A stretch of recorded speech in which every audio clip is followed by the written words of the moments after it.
Hai, jumpa lagi dengan Jejak Donghua. Kali ini menceritakan bagaimana Fang Han hendak mencari akar roh 5 elemen yang sangat dibutuhkannya untuk kultivasinya. Karena menurut peta lokasinya di kuil barbar di tengah hutan rimba, maka ini merupakan perjalanan yang berbahaya buatnya. Bagaimanakah kisahnya? Mari kita ikuti. Jangan lupa like dan subscribe ya.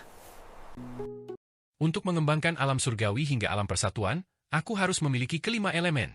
Sepertinya menemukan akar roh 5 elemen sangat penting. Fang Han membuka peta akar roh 5 elemen.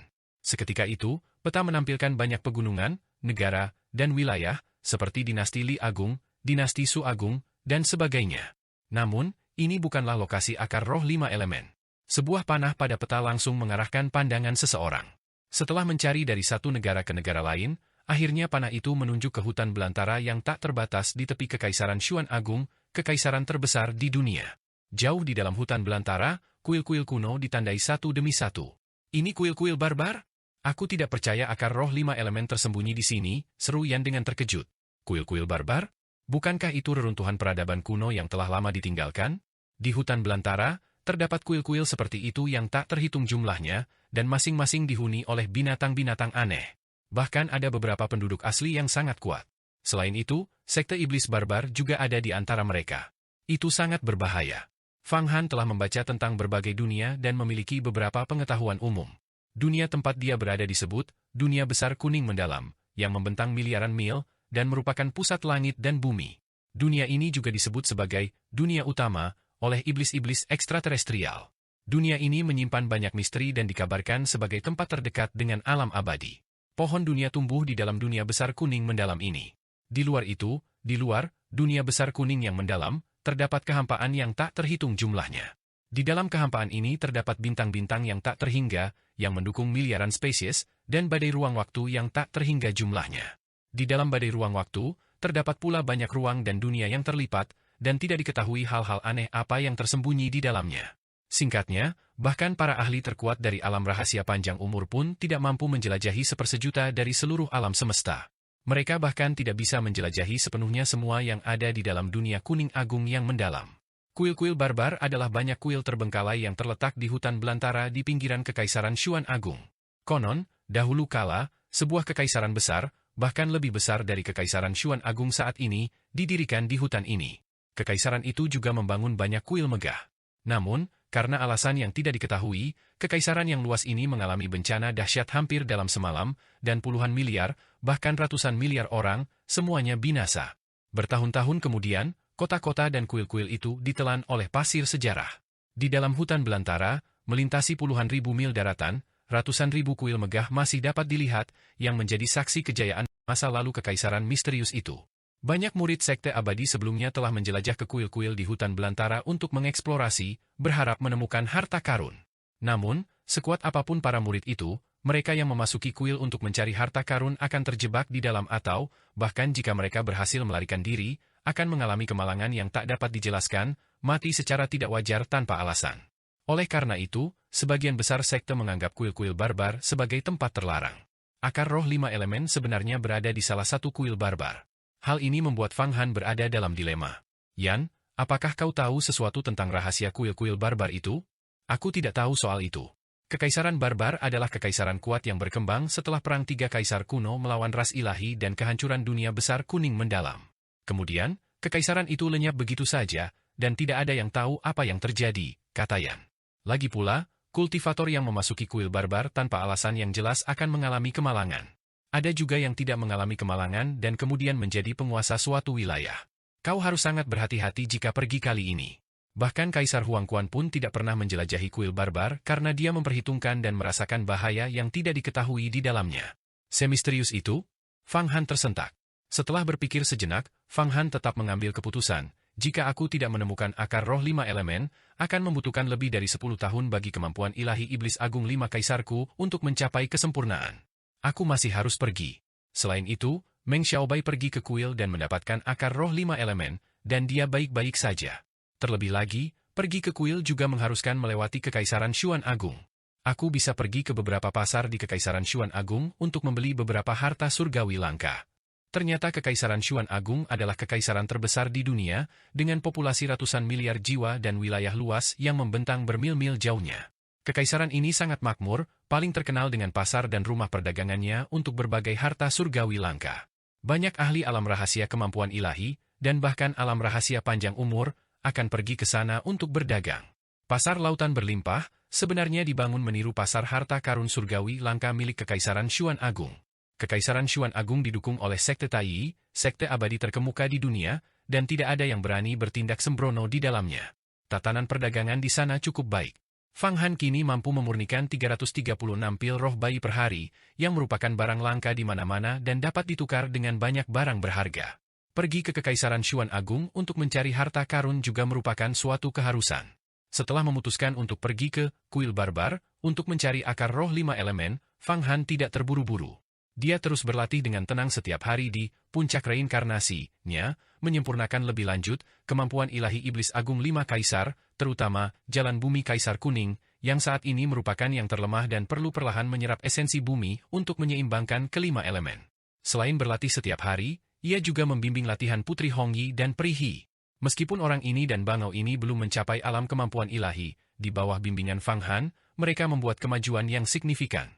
Bahkan Long Xuan dan iblis wanita pun menerima banyak bimbingan dari Fang Han, dan beberapa murid perempuan sejati, Ye Piaoling, Luo Shui, dan Xia Qingmei, juga mendapat manfaat dari nasihatnya, begitu pula Jialan.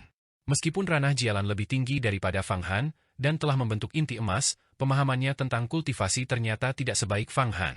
Ketika Fang Han membahas kultivasi dan teknik Taoisme, dia seringkali tajam, satu kalimat saja mampu mengungkap misteri yang telah direnungkannya selama bertahun-tahun. Alasan Fang Han memahami teknik Taoisme secara mendalam sebagian disebabkan oleh Yan, Naga Jiao, dan sebagian besar karena 15 tahun yang ia habiskan untuk berdiskusi dan meminta nasihat dari orang misterius di Istana Abadi Taiyuan. Sosok misterius di Istana Abadi Taiyuan sangatlah kuat, pemahamannya tentang esensi teknik Taoisme seolah-olah telah menembus asal mula dunia itu sendiri. Setelah menerima ajarannya, pemahaman Fang Han tentang jalan kultivasi kini setara dengan guru besar manapun. Dia tidak lagi membutuhkan bimbingan dari guru manapun dan bahkan bisa membimbing orang lain. Selain itu, Fang Han juga membimbing beberapa murid dalam dan luar, bahkan beberapa murid sejati, yang datang ke puncak reinkarnasi untuk mencari ramuan. Jadi, lebih dari sebulan telah berlalu. Fang Han menstabilkan siklus 5 elemen dan meraih kesuksesan kecil. Pada saat yang sama, ia memurnikan sejumlah besar ramuan inti bayi. Tentu saja, alasan utama dia belum pergi ke kuil barbar adalah untuk memahami kemampuan ilahi kekuatan Agung Pangu, sebuah seni tertinggi yang tak tertandingi. Pada hari itu, setelah memenangkan taruhan dengan Wan Luo, dia mendapatkan gulungan giok. Fang Han segera menghafal seluruh isi gulungan itu. Setelah kembali dan mempelajarinya dengan saksama, ia menemukan bahwa metode kultivasi, kemampuan ilahi kekuatan Agung Pangu, benar-benar luas dan mendalam. Di antara mereka, terdapat ribuan teknik seni bela diri untuk latihan fisik saja, beserta catatan tentang misteri berbagai titik akupunktur di tubuh, dan hubungan antara titik-titik akupunktur ini dengan posisi berbagai bintang di langit. Selain itu, terdapat teknik-teknik untuk berdoa dan beribadah, menggunakan kemauan sendiri untuk merasakan berbagai ruang dan waktu tersembunyi antara langit dan bumi, menyerap energi vital di dalamnya untuk membersihkan diri dan merangsang potensi diri. Tubuh manusia adalah sebuah misteri. Namun, setelah melihat metode dasar dari kemampuan ilahi kekuatan Agung Pangu, yang meliputi ribuan metode latihan fisik dan ribuan metode kultivasi spiritual dan doa, kemampuan ini benar-benar melampaui kemampuan ilahi lainnya. Meskipun Fang Han belum menguasainya, memeriksa setiap elemen tersebut memberinya pencerahan tiba-tiba. Tidak heran Hua Tiandu begitu tangguh, karena mewarisi garis keturunan immortal Venerable Pangu. Jika dia memasuki alam panjang umur, kultivasinya akan berjalan lancar, dan dia kemungkinan akan menjadi lebih menakjubkan lagi. Fang Han menghafal berbagai metode kultivasi kemampuan ilahi kekuatan Agung Pangu dalam pikirannya. Kemudian, ia meninggalkan gulungan giok itu di puncak reinkarnasi agar Jialan dan yang lainnya dapat mempelajarinya. Namun, Fang Qingsui kembali ke puncak petir ungu miliknya dalam waktu 1 bulan untuk melanjutkan kultivasi terpencilnya. Sepertinya dia berniat untuk menembus ke alam inti emas. Fang Han mengabaikan hal-hal tersebut. Di musim gugur yang berangin dan pegunungan yang tertutup dedaunan merah, ia meninggalkan puncak reinkarnasi dan terbang langsung menuju Kekaisaran Xuan Agung, kekaisaran terkuat di dunia. Saat itu sudah akhir musim gugur, hampir musim dingin. Fang Han berencana untuk pergi selama 2 bulan, dan setelah mendapatkan akar roh 5 elemen, dia akan kembali tepat waktu untuk kompetisi daftar gunung sungai. Dia ingin melihat berapa banyak jenius yang akan muncul dari sekte ini tahun ini, dan apakah ada orang lain yang akan menembus ke alam kemampuan ilahi. Akhir-akhir ini, dia telah membagikan sejumlah besar ramuan, khususnya ramuan spiritual tingkat manusia terbaik, ramuan inti Nasjen. Tidaklah mengherankan jika para murid dengan bakat luar biasa tinggi, 10 besar dalam daftar gunung sungai, mampu menembus ke alam kemampuan ilahi dengan ramuan yang melimpah. Suara mendesing, garis samar dan tidak jelas menembus udara. Lalu, benda itu bersembunyi di balik awan putih, menghilang di cakrawala. Fang Han tidak membawa kuali Raja 5 penjara bersamanya kali ini, karena harta karun magis ini terlalu besar dan merepotkan untuk dibawa kemana-mana. Lebih baik membiarkannya di puncak reinkarnasinya untuk menekan urat bumi dan agar iblis wanita dan yang lainnya dapat memurnikan ramuan. Sang iblis wanita kini telah mencapai alam Qi sejati dan hampir memasuki alam Qi Gang. Meskipun dia bukan murid sejati sekte Yuhua, menjaga puncak Fang Han sudah lebih dari cukup baginya. Fang Han terbang melintasi langit, bermanuver di antara awan putih, tanpa terbang terlalu kencang. Kali ini, ia juga menyimpan keinginan untuk berkeliling dunia, mengagumi pemandangan indahnya, dan mengalami berbagai aspek dunia fana. Terakhir kali, ketika dia pergi ke Guisu bersama Long Xuan, kekuatan sihirnya terlalu rendah, dan terbang sangat melelahkan, jadi dia tentu saja tidak punya waktu untuk menikmati pemandangan di sepanjang jalan. Namun kali ini berbeda, kekuatan sihirnya sangat luar biasa. Setelah menggunakan pedang iblis langit berdarah, dia bisa menempuh jarak 1000 li dalam sekejap, datang dan pergi seperti hantu atau kilat, yang secara alami memberinya banyak waktu untuk hal-hal lain. Dalam waktu singkat, Fang Han terbang di atas sungai Jurang Naga, dan mengikuti aliran sungai ke hilir, ia benar-benar melihat keluarga Fang dari Provinsi Jurang Naga. Kota Dragon Abyss masih ramai, dipenuhi orang dan arus kereta kuda yang tak henti-hentinya. Rumah gubernur semakin besar dan luas, yang jelas menunjukkan bahwa pengaruh keluarga Fang di dalam dinasti Dali telah meluas lebih jauh. Namun, Fang Han tidak berniat untuk turun tahta, karena tidak ada sesuatu pun di keluarga Fang yang ia dambakan. Tepat ketika dia hendak terbang pergi, pikirannya tiba-tiba tergerak, dan dia turun ke pantai berpasir di tepi sungai Jurang Naga. Di antara alang-alang tinggi di pantai, ia menemukan sebuah tempat dan, dengan dorongan kuat tangannya, sebuah gua besar langsung muncul disertai suara retakan. Namun, tidak ada apapun di dalam gua besar ini. Bagaimana mungkin ini terjadi? Di mana jenazah guru Bai Haichan? Fang Han terkejut. Jelas sekali bahwa dia telah menguburkan Bai Haichan di sini pada waktu itu. Bagaimana mungkin mayat itu hilang? Bai Haichan telah memberinya diagram mata air kuning dan ramuan emas 9 lubang yang mengantarkannya pada pencapaian saat ini. Dia telah berjanji untuk menghidupkannya kembali dan tentu saja tidak akan mengingkari janjinya, tetapi sekarang bahkan mayatnya pun telah hilang. Aku penasaran siapa yang mengambil mayat itu? Mungkinkah Fang Qingsui? Fang Han mencurigai satu orang. Tapi apa yang Fang Qingsui inginkan dari mayat Bai Haichan? Itu tidak berguna.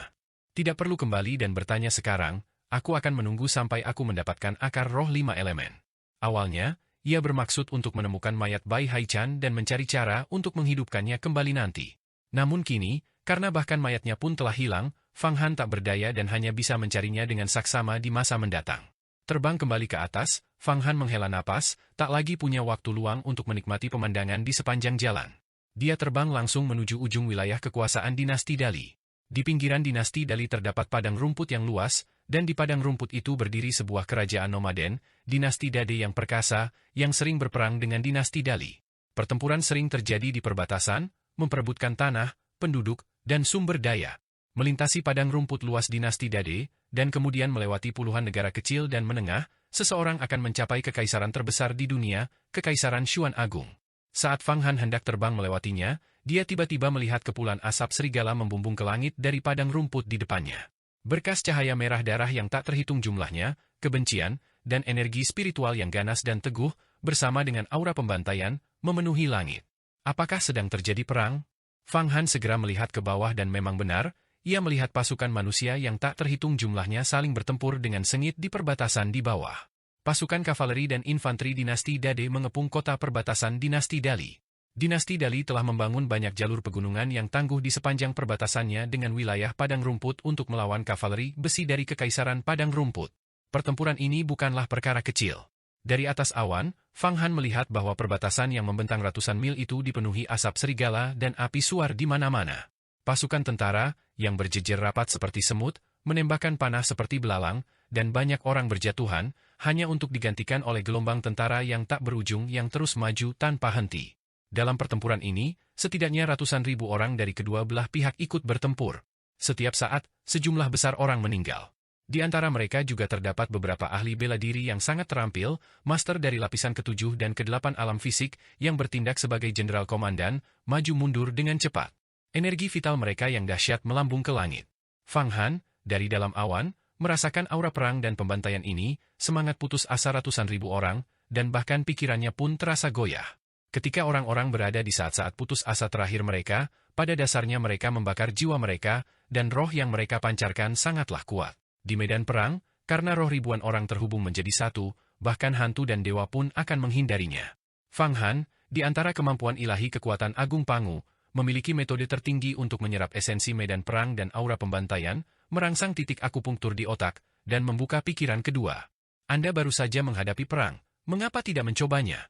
Suara yang tiba-tiba terdengar. Memang benar, ada seni ajaib seperti itu.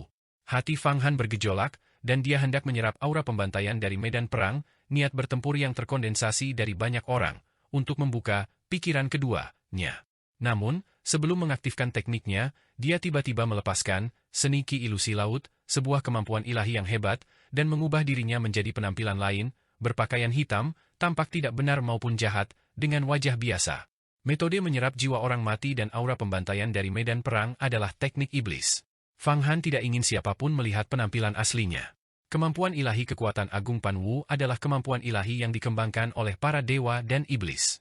Banyak metode kultivasi iblis membutuhkan pengumpulan rasa dendam, amarah, niat bertempur, rasa sakit dan keputusasaan yang dirasakan orang-orang ketika berada di ambang kematian, dan aura pembunuh yang kuat dari medan perang. Seni iblis semacam itu sangat ampuh. Dengan satu serangan, mereka melepaskan jutaan jiwa pertempuran, memancarkan niat membunuh yang mengerikan, mampu membentuk sebuah wilayah. Seperti surga Luo Agung keindahan atau seni wujud ilahi 9 istana, mereka dapat menjebak orang di dalamnya dan menyiksa mereka hingga mati. Sebagai contoh, jejak tangan Agung 7 emosi, milik Wan Luo juga melibatkan perjalanan ke dunia fana untuk mengumpulkan kegembiraan, kemarahan, kesedihan, kebahagiaan, duka cita, penderitaan, dan kekhawatiran orang lain. Dia memurnikan ketujuh emosi ini, dan ketika dia menyerang, gelombang emosi yang dahsyat akan melanda lawan-lawannya, bahkan memengaruhi para ahli inti emas.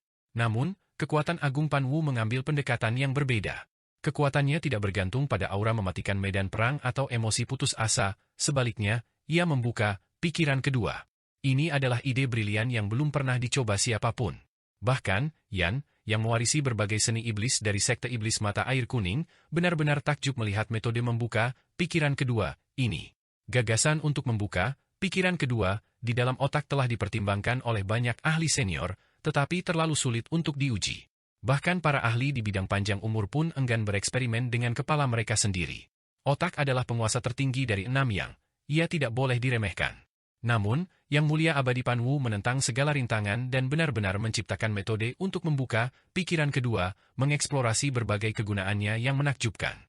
Inilah sebabnya mengapa murid-muridnya masing-masing memiliki kekuatan sihir yang luar biasa kuat, sehingga mereka mendapatkan gelar kekuatan agung. Saat menghadapi musuh, mereka langsung mengalahkan musuh dengan kekuatan sihir, tanpa membutuhkan harta sihir apapun. Ini menjelaskan mengapa Wan Luo, meskipun seorang ahli inti emas, memiliki kekuatan sihir yang begitu besar sehingga bahkan pedang iblis langit darah dan raja malam darah pun tidak mampu menekannya. Perang di perbatasan di bawah berkecamuk dengan hebat. Asap dari pesawat tempur dan api suar membubung ke langit, dan dentuman senjata serta deru kuda melahap gunung dan sungai, dengan pertempuran sengit yang menutupi matahari dan bulan. Aura intens menyebar hingga ribuan mil jauhnya. Fang Han kemudian mengaktifkan kekuatan Agung Panwu, tiba-tiba memadatkan kekuatan sihirnya menjadi pusaran, menyerap aura pembunuhan yang porak-poranda akibat perang di sekitarnya, berbagai roh, dan emosi keputusasaan ke dalam pikirannya. Saat aura pembunuh yang dahsyat ini memasuki pikirannya, Fang Han langsung merasakan jutaan genderang perang berdentum di benaknya, ribuan tentara saling bertempur, dan pembantaian berdarah di mana-mana. Seolah-olah medan perang baru telah terbuka di benaknya, menariknya ke dalamnya. Aura pembunuh brutal dari medan perang tidak mudah diserap. Jika seseorang tidak memahami metode penyerapan dan mencoba mengumpulkannya secara sembarangan, pikiran mereka akan langsung rusak, menyebabkan gangguan neurologis ringan dan kematian akibat kegilaan, atau gangguan keseimbangan sirkulasi kekuatan magis yang parah di dalam pikiran, menyebabkan pikiran meledak. Meskipun Fang Han memahami metode kultivasi ini, dia tidak berani bertindak gegabah. Saat niat membunuh yang brutal, bersamaan dengan kegembiraan, kegelisahan, keputusasaan, dan penderitaan banyak orang, memasuki pikirannya, dia segera mengaktifkan kekuatan sihirnya, perlahan-lahan mengalirkannya sesuai dengan metode kekuatan Agung Panwu, menekan setiap emosi satu persatu. Akhirnya, dia memadatkan dan memurnikannya menjadi bola yang sangat kecil, yang melayang tak menentu di dalam pikirannya. Bola kecil dalam pikirannya itu sangat mungil, namun seolah-olah berisi medan perang, dengan wajah-wajah orang yang tak terhitung jumlahnya berputar-putar di dalamnya, dan suara teriakan serta genderang perang bergema samar-samar. Fang Han terus berlatih, terus-menerus menyerap aura mematikan medan perang dan emosi makhluk hidup dari awan di bawahnya. Bola kecil di dalam pikirannya juga tumbuh lebih besar dan lebih jernih. Barulah saat malam tiba, ketika pertempuran di perbatasan di bawah berhenti dan kedua belah pihak perlahan menarik pasukan mereka, aura di langit perlahan menghilang. Fang Han merasa tidak ada lagi aura yang bisa diserap, jadi dia menghentikan kultivasinya dan berdiri. Sayang sekali, aku hampir saja berhasil memurnikan satu relik jiwa pertempuran. Menurut metode kultivasi kekuatan Agung Panwu, aura pembunuh yang dihasilkan oleh pertempuran besar sudah cukup untuk memadatkan satu relik jiwa pertempuran. 108 relik jiwa pertempuran, ketika dipadatkan bersama untuk membentuk siklus batang langit dan cabang bumi, dan kemudian dibakar dengan esensi diri sendiri, sudah cukup untuk membuka pikiran kedua. Tapi aura perang hari ini sepertinya agak kurang. Fang Han merasa bahwa relik jiwa pertempuran dalam pikirannya belum lengkap, belum sepenuhnya disempurnakan. Ia tak bisa menahan perasaan aneh. Itu bukan hal yang aneh, karena selain kita, ada juga yang menyerap aura pembunuh medan perang. Mereka telah keluar. Sepertinya mereka datang untuk menuntut penjelasan. Yan tiba-tiba berkata. Barulah saat itu Fang Han menyadari bahwa dia telah dikepung. Di sekeliling Fang Han, terdapat 7 sosok. Semuanya mengenakan jubah berhiaskan tengkorak, memancarkan aura hantu yang mendalam. Masing-masing membawa labu hitam di pinggang mereka, juga diukir dengan tengkorak, sangat realistis dan mengerikan, seolah-olah mereka akan terbang keluar dan menggigit seseorang. Jubah berhiaskan tengkorak yang dikenakan oleh ketujuh individu tersebut sebenarnya adalah harta karun kelas rendah yang memungkinkan mereka untuk terbang dengan cepat. Kabut tebal dan menyeramkan dari ki hantu secara halus menyelimuti mereka, menunjukkan kemampuan pertahanan yang kuat dari pakaian mereka. Apakah ini orangnya? Beraninya dia menyerap niat membunuh medan perang di sini. Mencuri dari tuan muda kita. Bunuh dia. Salah satu sosok berselubung hantu melihat Fang Han, menunjuk tajam, dan berkata dengan seringai jahat. Pada saat ini, Fang Han menggunakan seni ki ilusi laut untuk berubah menjadi seseorang yang bukan baik maupun jahat. Kecuali seseorang adalah master di atas alam inti emas, tidak ada yang bisa mengetahui identitas aslinya. Ketujuh individu ini tentu saja bukan master inti emas, jadi bagaimana mungkin mereka bisa melihat melalui penyamarannya? Jadi, kalianlah pencuri kecil yang menyebabkan aku gagal memadatkan relik jiwa perang. Penglihatan Fang Han sangat tajam, dia segera mengenali bahwa ketujuh orang ini berada di tingkat ke-10 alam fisik, puncak tahap transformasi ilahi, dengan tingkat kultivasi yang mirip dengan Putri Hong Yi, Fang Qingwei, dan Ye Nantian. Namun, mereka belum memasuki alam rahasia kemampuan ilahi. Mampu terbang setinggi itu, hanya mengandalkan kekuatan jubah harta karun tingkat rendah, dan berani bersikap begitu sombong? Labu-labu di pinggang ketujuh orang ini adalah harta karun yang digunakan untuk menyerap niat membunuh dalam perang. Namun, mereka tidak berani menyerapnya ke dalam pikiran mereka sendiri, hanya berani mengumpulkannya dengan labu-labu itu, mungkin untuk memurnikan artefak magis tertentu. Ketujuh individu ini jelas memiliki kecenderungan iblis. Sebagai murid yang saleh dari sekte Yuhua, Fang Han merasa itu adalah tugasnya untuk membunuh iblis dan monster, dan sekaligus mengumpulkan artefak magis mereka. Seketika itu juga, tanpa sepatah kata pun, Fang Han mengulurkan tangan dan melepaskan kemampuan ilahi. Energi gangki berwarna putih susu melonjak keluar, mengembun di langit menjadi seekor singa surgawi putih raksasa, sebesar gunung. Ketika singa surgawi putih ini membuka mulutnya, angin dan awan seketika berubah warna. Arus udara dalam radius puluhan mil tiba-tiba runtuh, semuanya bergegas masuk ke dalam mulut singa surgawi tersebut. Ketujuh sosok berjubah hitam dengan jubah tengkorak, itu langsung terkena stunned oleh singa surgawi putih. Mereka berjuang sekuat tenaga, tetapi sia-sia. Arus udara kuat yang keluar dari mulut singa surgawi membuat mereka tidak dapat bergerak, menarik mereka ke arah rahang singa. Mereka akan ditelan oleh singa surgawi. Jurus singa surgawi Fang Han juga merupakan kemampuan ilahi yang dikembangkan oleh Peri Huoyun. Di dunia fana, dia bisa menelan seluruh pasukan yang terdiri dari ribuan bahkan puluhan ribu tentara hanya dengan satu raungan singanya. Ketujuh individu berjubah tengkorak ini, apalagi belum mengembangkan kemampuan ilahi, bahkan jika mereka telah mencapai lapisan pertama atau kedua kemampuan ilahi, tidak akan mampu menahan kekuatan pemangsa singa surgawi. Kau berani menelan rakyatku? Kau sama saja mencari kematian. Tepat ketika singa surgawi putih hendak menelan 7 orang berjubah tengkorak, sebuah suara menyeramkan tiba-tiba terdengar. Kemudian, bayangan hijau terbang keluar, dan dengan jentikan tangannya, sebuah pedang panjang hijau melesat di udara, menyerang singa surgawi. Pedang panjang yang hijau ini. Fang Han terkejut saat melihatnya, karena pedang panjang hijau ini sangat kuat, hampir setara dengan pedang iblis, langit darah, sebelum menjadi artefak Dao. Itu adalah harta karun kelas super. Selain artefak Dao, bahkan harta karun kelas super pun merupakan barang langka yang dapat memicu konflik berdarah, bahkan para master inti emas hanya memiliki sedikit. Dia baru saja secara kebetulan menemukan salah satunya. Pedang pemadam jiwa giok darah. Yan tiba-tiba berkomunikasi dalam hati, tampaknya mengenali asal-usul pedang panjang hijau ini. Sepertinya ini juga barang yang bagus. Aku benar-benar memiliki keberuntungan bawaan yang luar biasa, begitu aku keluar, aku langsung bertemu dengan orang bodoh. Sempurna untuk membunuh dan merebut harta karun. Kekuatan sihir orang ini juga tidak tinggi, bukan inti emas, dan sepertinya bahkan belum mencapai alam persatuan. Dia juga belum mencapai alam makhluk surgawi. Dia masih berada di tingkat keempat kemampuan ilahi, alam yin yang. Dia terlihat kuat, tetapi bertemu denganku hari ini benar-benar nasib buruk baginya. Fang Han langsung merasa gembira. Seketika itu juga, dia melambaikan tangannya, dan badai hitam melesat keluar, kemampuan ilahi tertinggi, bencana angin matahari hitam. Dalam sekejap, badai itu menyapu pedang pemadam jiwa giok darah ke udara, mencegahnya jatuh. Raja Malam Berdarah. Kehendak Fang Han bergerak tiba-tiba, dan Raja Malam Berdarah, mengenakan jubah merah darah dengan sayap darah seperti kelelawar di punggungnya, melesat maju. Dia membuka tangannya, dan sebuah tangan besar berlumuran darah, merobek ruang angkasa, terulur untuk merebut pedang pemadam jiwa giok darah dengan paksa. Kau mencari kematian. Pada saat ini, bayangan hijau itu menampakkan tubuhnya. Itu adalah seorang pemuda berjubah hijau, dengan ekspresi menyeramkan, energi vital tubuhnya berkedip-kedip seperti nyala api berpendar, berderak. Terkadang energi itu mengembun menjadi tengkorak, terkadang menjadi iblis mengerikan. Ini adalah kemampuan ilahi yang dikembangkan hingga tingkat keempat, alam yin-yang. Tingkat kultivasi ini sebenarnya sangat kuat, mampu mendominasi suatu wilayah, tetapi tidak bisa dibandingkan dengan sosok luar biasa seperti Fang Han. Seketika itu juga, Fang Han ingin memberikan pukulan keras kepada orang ini. Bencana api matahari besar sedang berkobar, berniat membakar orang ini menjadi abu dalam sekali serang. Namun, suara yang tiba-tiba terdengar, Fang Han, orang ini tidak bisa dibunuh. Pedang pemadam jiwa giok darahnya pun tidak bisa diambil. Jika tidak, akan ada masalah besar. Orang ini memiliki pendukung. Dukungan macam apa? Aku bahkan tidak takut pada Dewa Iblis atau Hua Tiandu, jadi mengapa aku harus takut pada dukungan orang ini? Apakah dukungannya seorang immortal atau semacamnya? Fang Han terkejut, tetapi dia tidak langsung menyerang untuk membunuh dan merebut harta karun.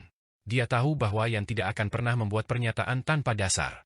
Meskipun pedang pemadam jiwa darah sangat menggoda, tugas penting yang ada di depan mata adalah menemukan akar spiritual 5 elemen. Jika dia benar-benar menimbulkan masalah besar, itu tidak akan sepadan. Tanpa diduga, di saat ragu-ragu itu, pemuda berjubah hijau zamrud itu tiba-tiba menggertakkan giginya dan mengeluarkan petir yin abadi berwarna hijau zamrud besar berbentuk seperti buah persik dari tasnya. Dia menggoyangkannya di udara. Guntur yin agung mengeluarkan suara teredam dari entah seolah-olah jutaan kati mesiu meledak di bawah air. Seluruh udara mendidih, dan fluktuasi besar itu menghancurkan badai hitam, bencana angin matahari hitam, milik Fang Han. Pedang pemadam jiwa darah melesat seperti naga yang berenang, menghindari tangan besar Raja Malam Darah, menyelimuti pemuda itu, dan melarikan diri jauh, menghilang dalam sekejap mata. Tunggu saja! Kau tidak akan lolos begitu saja, teriak pemuda berjubah hijau zamrud dari kejauhan. Kau mencuri semua ki perang dan pembunuhan yang telah kukumpulkan dengan susah payah. Kau mati, kau benar-benar mati. Fang Han mendengus dingin, bersiap untuk mengejar dan membunuh pemuda itu. Namun, Yan berkata, jangan mengejar musuh yang terpojok. Pedang pemadam jiwa darah itu adalah harta sihir yang dimurnikan oleh darah monster tua ribuan tahun yang lalu. Orang ini adalah tetua tertinggi dari sekte iblis bayangan darah, sangat kuat. Dan darah monster tua sangat pendendam. Siapapun yang menyinggungnya, dia akan mencoba segala cara untuk membunuh mereka, bahkan jika mereka junior. Misalnya, meskipun kau menyinggung Dewa Iblis akan membalas dendam pada Feng Baiyu, bukan menargetkan dan mengejarmu. Tokoh-tokoh perkasa kuno masih memiliki martabat setinggi itu. Tetapi darah monster tua adalah anomali. Jika kau membunuh orang ini, dia akan terus menargetkanmu. Kecuali kau tidak pernah meninggalkan gunung berbulu, begitu kau melangkah keluar, dia akan datang untuk membunuhmu. Terlebih lagi, monster tua ini penuh dengan trik dan mahir dalam kemampuan ilahi sekte iblis yang tak terhitung jumlahnya, seperti wawasan 10.000 mil dan seni penginderaan esensi. Selama dia mencium baumu, dia akan tahu di mana kau berada. Jarak 10.000 mil, dia akan tiba dalam sekejap. Kaisar Agung Yellow Springs mencoba melenyapkannya beberapa kali tetapi gagal, dan dia berhasil melarikan diri. Orang ini dapat dikatakan sebagai satu-satunya di antara tokoh-tokoh perkasa alam abadi yang tidak memiliki sikap seorang tuan. Itu karakter yang tangguh. Fang Han tersentak mendengar ini. Jika dia terus-menerus menjadi sasaran monster tua dari alam abadi, yang akan membunuhnya begitu dia meninggalkan gunung, jalur keabadian macam apa yang bisa dia kembangkan? Meskipun dia telah menyinggung Dewa Iblis tidaklah sebegitu tidak bermartabatnya hingga terus-menerus menargetkan junior seperti dia sepanjang tahun. Jika dia ingin membunuh, dia akan membunuh Feng Baiyu terlebih dahulu. Karena itu, untunglah aku sudah berubah wujud sebelumnya. Tidak ada yang tahu siapa aku. Sekarang, mari kita pergi dari sini dan lihat berapa banyak ki perang dan pembunuhan yang ada di dalam labu 7 orang yang ditelan oleh singa langit. Sambil berbicara, Fang Han menarik kembali singa langit. Ia terbang dengan ganas selama lebih dari 1 jam, berhenti di suatu tempat di padang rumput yang luas, di mana ia kembali ke wujud aslinya. Kekuatannya saat ini dapat digambarkan sebagai sangat dahsyat, mampu mengalahkan Wan Luo, yang berada di tingkat ke-7 kemampuan ilahi, tahap inti emas. Setelah mengeluarkan 7 orang berjubah kerangka yang baru saja ditelan singa langit, Fang Han sudah tahu bahwa mereka adalah murid dari Sekte Iblis Bayangan Darah, sebuah sekte besar di antara 7 sekte iblis, yang kekuatannya tidak kalah dengan Sekte Huyua. Namun, Fang Han tidak tertarik pada para master di bawah alam kemampuan ilahi. Dia menghapus ingatan mereka dengan air pelupa, lalu mengambil jubah kerangka mereka dan 7 labu. Masing-masing dari 7 jubah kerangka itu adalah harta karun kelas rendah yang menunjukkan kekayaan luar biasa dari Sekte Iblis Bayangan Darah. Fang Han tentu saja menerima semuanya dengan senyuman. Meskipun dia tidak lagi membutuhkan pakaian-pakaian ini, dia bisa menjualnya di berbagai pasar kekaisaran Xuan Agung. Dia tidak bisa membayangkan berapa banyak orang yang ingin membelinya. Di pasar, 3 barang yang paling laris, pertama, ramuan, kedua, pedang terbang, dan ketiga, jubah sihir. Ini karena barang-barang tersebut merupakan barang penting bagi semua sekte untuk membina murid-murid mereka. Namun, Fang Han memusatkan perhatiannya pada 7 labu tersebut. Ketujuh labu ini agak mirip dengan 7 labu iblis, dengan kualitas yang sangat baik, tetapi mereka tidak memiliki kemampuan bertahan atau menyerang. Satu-satunya fungsi mereka adalah penyerapan. Di dalamnya, hanya ada formasi besar yang sangat kuat, agak mirip dengan formasi pemakan roh dari kuali Raja 5 Penjara. Namun, hanya dengan sedikit menggoyangkan setiap labu, suara ribuan pasukan yang bertempur, genderang perang yang menggelegar, akan terdengar, membuat darah mendidih, seolah-olah mereka telah tiba di medan perang kuno. Betapa banyak energi perang dan pembunuhan yang telah dipadatkan untuk membentuk ini, kata Fang Han, memusatkan kekuatan sihirnya pada matanya, samar-samar melihat menembus labu-labu itu. Dia melihat bahwa dunia hantu telah sepenuhnya terbentuk di dalamnya, dengan banyak orang yang bertarung. Energi perang dan pembunuhan di setiap labu 10 kali, 100 kali, lebih kuat daripada jiwa pertempuran Sarira yang baru saja dia padatkan. Dia tidak tahu berapa banyak pertempuran yang dibutuhkan untuk mengumpulkannya. Ini benar-benar seperti ada yang membawakan bantal saat kau mengantuk. Aku akan membuka pikiran keduaku dan perlu memadatkan 108 sarira jiwa pertempuran dari ki perang dan pembunuhan. Itu akan membutuhkan banyak usaha, tapi sekarang ini sangat membantu, kata Fang Han dengan gembira. Di dunia fana, meskipun ada banyak negara dan peperangan di mana-mana, mengumpulkan ki perang dan pembunuhan yang dibutuhkan untuk 108 jiwa pertempuran sariras jelas bukan hal yang mudah. Itu akan memakan waktu setidaknya beberapa tahun, atau bahkan 1 dekade. Dan energi perang dan pembunuhan dalam 7 labu ini akan cukup untuk memadatkan 108 sarira jiwa pertempuran. Hal ini akan memungkinkan Fang Han untuk berhasil membuka pikiran keduanya. Jika bukan keberuntungan, pasti apalagi ini? Saat waktunya tiba, langit dan bumi akan bekerja bersama. Sepertinya keberuntunganku telah datang. Semuanya akan berjalan lancar. Fang Han duduk bersila, melakukan seni ki ilusi laut, untuk mengubah lingkungan sekitarnya. Tidak seorang pun, kecuali para master di tingkat ke-7 kemampuan ilahi, tahap inti emas, yang dapat menemukan petunjuk apapun. Saat itu di padang rumput, rumput musim gugur menjulang ke langit. Dia duduk bersembunyi di antara rumput, yang merupakan tempat teraman. Terlebih lagi, dia memiliki Yan sebagai pelindungnya. Sambil memiringkan ke-7 labu itu, Fang Han mulai menyerap energi perang dan pembunuhan yang ada di dalamnya. Sialan, sialan! Ini benar-benar menjengkelkan. Aku dengan susah payah menyuruh 7 pelayan mengumpulkan 7 labu ki perang dan pembunuh secara diam-diam selama 9 tahun, melewati banyak peperangan dan bahkan memicu banyak peperangan. Sekarang, tepat ketika aku hampir berhasil dan meminta ayahku memurnikan pedang pemadam jiwa darah menjadi artefak Dao untukku, semuanya sia-sia. Siapa orang itu? Merusak kerja kerasku selama bertahun-tahun. Beraninya seseorang mencuri dari Tuan Muda Ling? Dia pasti sudah lelah hidup. Pada saat itu, pemuda berjubah hijau zamrud dan berwajah menyeramkan itu juga mengumpat dengan penuh amarah di tengah padang rumput. Energi pedang yang dahsyat menerjang tanah dalam radius 10 mil, meninggalkan retakan di mana-mana.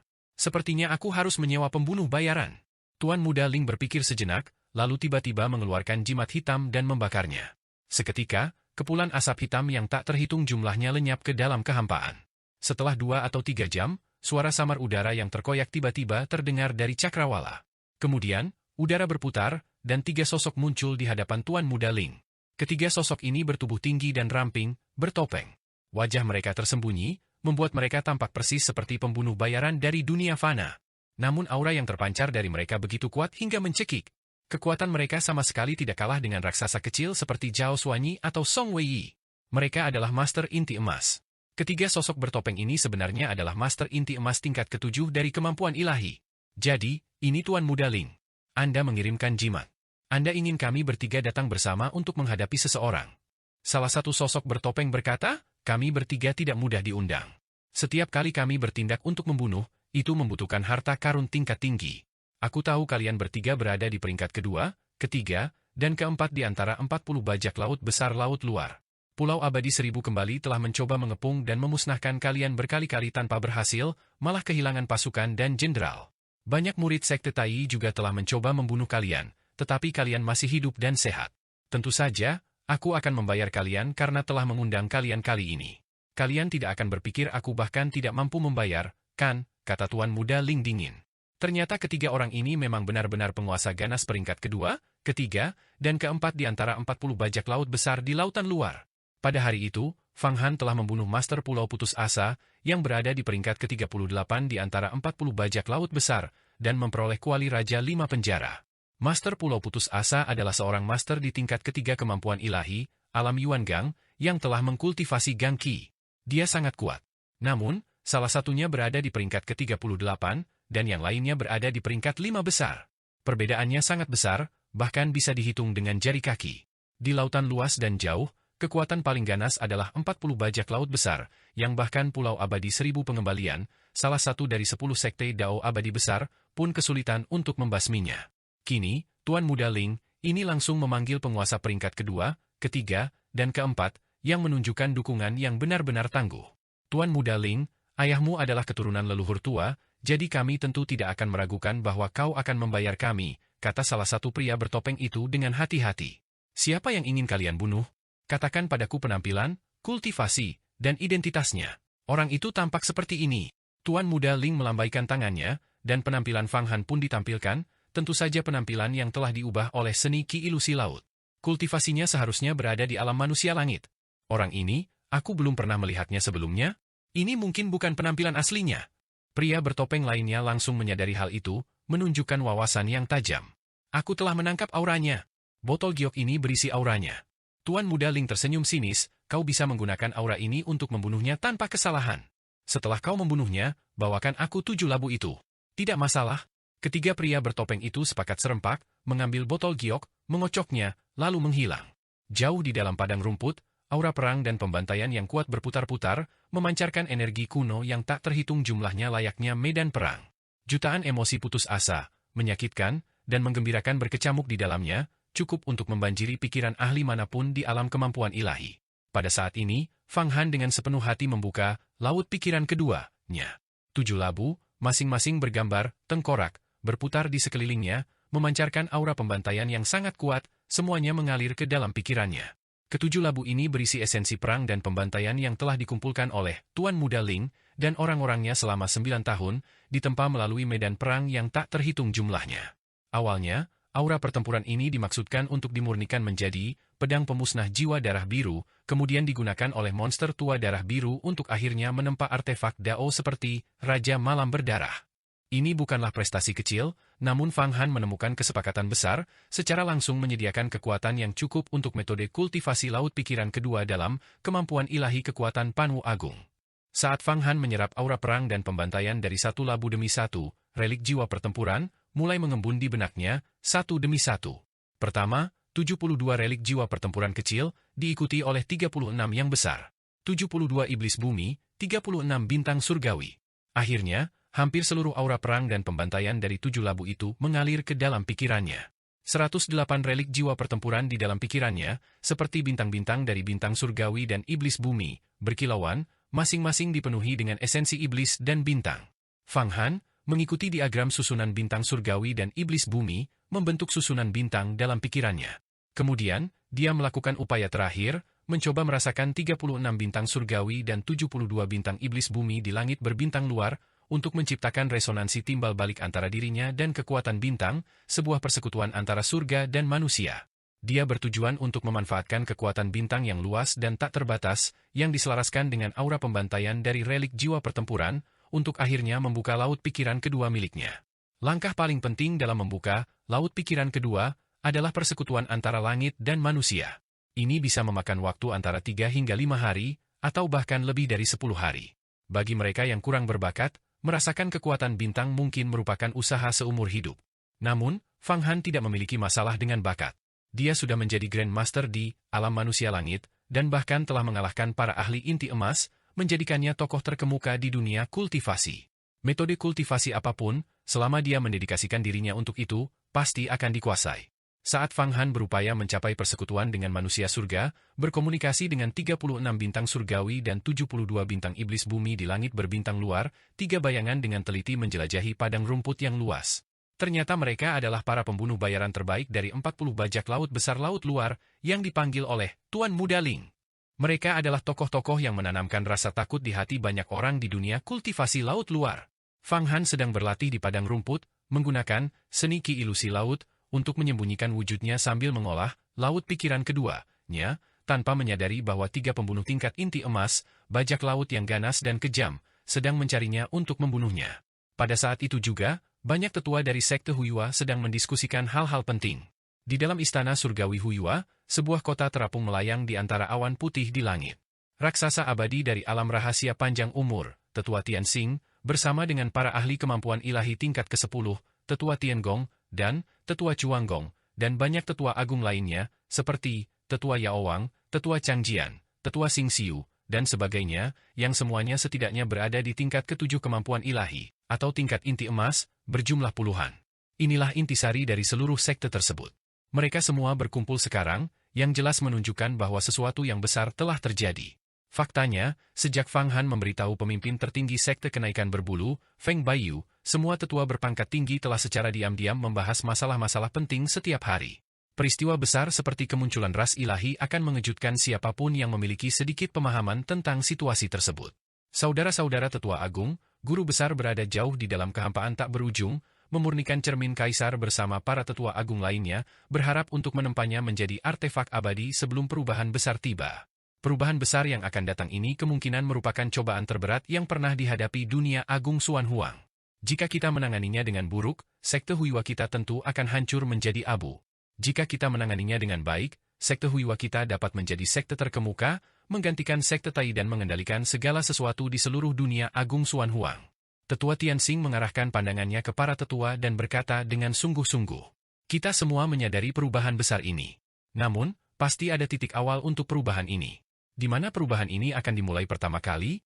Bahkan makhluk-makhluk perkasa dari ras ilahi pun tidak dapat secara bersamaan menyerang 10 sekte Dao abadi, 7 denyut Dao iblis, 5 sekte iblis, dan ras iblis bawah tanah. Mereka pasti akan datang satu persatu. Kita harus mengambil inisiatif," kata seorang tetua berjubah bintang sambil mengelus janggutnya.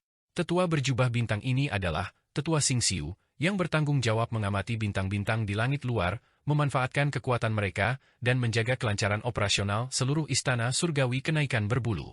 Kemampuan ilahinya sangat tinggi, dan dia hanya selangkah lagi untuk memasuki alam rahasia panjang umur. Dia adalah seorang ahli yang kuat di tingkat ke-10 kemampuan ilahi, menentang langit dan mengubah takdir. Seluruh istana surgawi kenaikan berbulu, yang melayang di udara, membutuhkan kekuatan yang sangat besar, yang semuanya berasal dari kekuatan bintang-bintang di langit. Jika tidak ada ahli yang dapat mempertahankan operasional istana surgawi ini untuk waktu yang lama. Di antara sekte-sekte di dunia, sekte 1000 bintang, tentu saja yang paling mahir dalam menggunakan kekuatan bintang, tetapi semua sekte besar juga memiliki kemampuan ilahi yang memanfaatkan kekuatan bintang. Di luar negeri, jika Protoss akan menyerang, pemimpin sekte kita mengantisipasi bahwa kali ini akan dimulai di luar negeri. Dan pemimpin sekte kita telah lama mengambil beberapa tindakan pencegahan, mengetahui bahwa kekuatan di luar negeri adalah yang paling kompleks, dan ada banyak kultivator sesat. Invasi Protoss kali ini, saya khawatir mereka akan terlebih dahulu mengendalikan beberapa kultivator sesat di luar negeri untuk mendirikan sekte, kemudian mengembangkan dan menumbuhkannya, sehingga semua orang tidak akan waspada. Merebus katak perlahan-lahan. Tetua Tianxing berkata, jadi pemimpin sekte kita meminta Fang Qingshui untuk mendirikan gua kaisar petir di luar negeri sebagai uji coba awal yang juga merupakan semacam pandangan ke depan. Jadi begitulah? Awalnya kukira Fang Qingshui mendirikan gua kaisar petir untuk kemudian menjadi independen, seorang tetua tiba-tiba menyadari. Agar Fang Qingshui bisa mandiri, setidaknya dia perlu berkultivasi hingga alam rahasia panjang umur yang masih jauh. Tetua Chuan Gong tersenyum. Sebenarnya, banyak ahli yang secara samar-samar merasa ada sesuatu yang tidak beres di luar negeri. Jika tidak, mengapa Kaisar Agung Bawaan meminta Komandan Iblis untuk pergi ke luar negeri untuk membasmi 40 pencuri? Apa? Apakah 40 pencuri itu berhubungan dengan Protoss? Tanya Tetua Zhang Jian, cahaya merah berkedip di matanya. Kalau begitu, aku akan membunuh setiap orang yang kulihat. Tetua Zhang Jian adalah tetua yang bertanggung jawab atas makam pedang di Sekte Yuhua, dan niat membunuhnya jarang tertandingi oleh kultivator lain. 40 pencuri tidak mudah dibunuh. 6 di antaranya adalah ahli inti emas, dan pemimpinnya, pencuri surga yang terabaikan, mungkin bahkan lebih kuat dari kita, makhluk yang bisa memasuki alam rahasia keabadian kapan saja. Kali ini, keturunan Protoss mungkin telah menemukannya, berjanji untuk membantunya memasuki alam rahasia keabadian, dan kemudian mendirikan sekte dan membangun pengaruh. Namun, kita tidak bisa bertindak gegabah. Jika semua tetua kita pergi untuk membasmi 40 pencuri, itu akan terlalu mencolok. Semua sekte mungkin akan menyadarinya, dan Pulau Abadi Wan Gui tidak akan mengizinkannya. Cara terbaik adalah membiarkan murid-murid pergi, yang kurang mencolok. Jadi Fang Qingshui mendirikan gua kaisar petir di sana adalah untuk memprovokasi 40 pencuri, dan kemudian melenyapkan mereka satu persatu.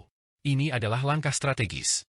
Tetua Tiangong berkata, aku khawatir, bahkan jika semua murid sekte Yuhua kita pergi, mereka tidak akan mampu membasmi 40 pencuri. Tetua Zhang Jian menggelengkan kepalanya. Jika Fang Qingshui dapat berkultivasi hingga lapisan ke-7 kekuatan sihir, inti emas, dan jika Fang Han dapat berhasil memasuki kuil Dewa Barbar dan menemukan akar spiritual 5 elemen, dengan lancar memasuki alam persatuan, dan kemudian membentuk inti emas, kekuatan mereka akan meningkat pesat.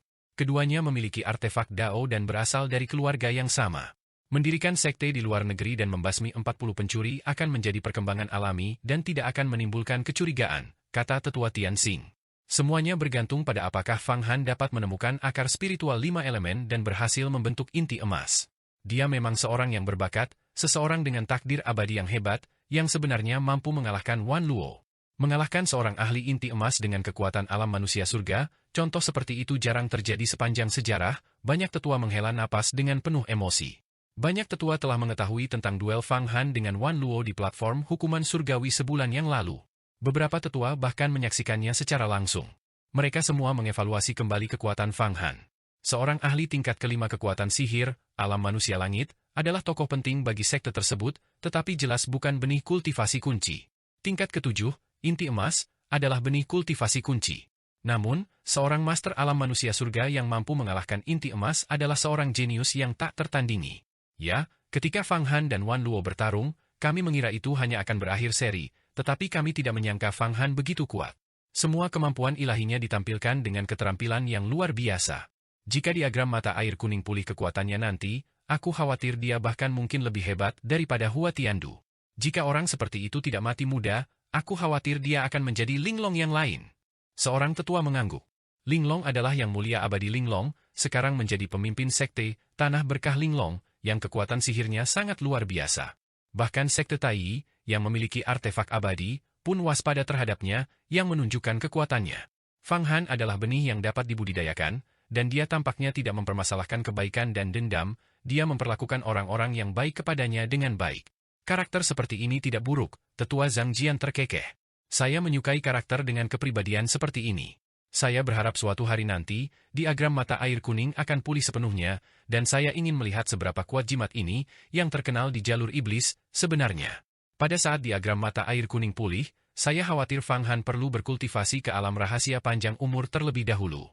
Tetua Xingsu menggelengkan kepalanya, alam rahasia keabadian, betapa sulitnya.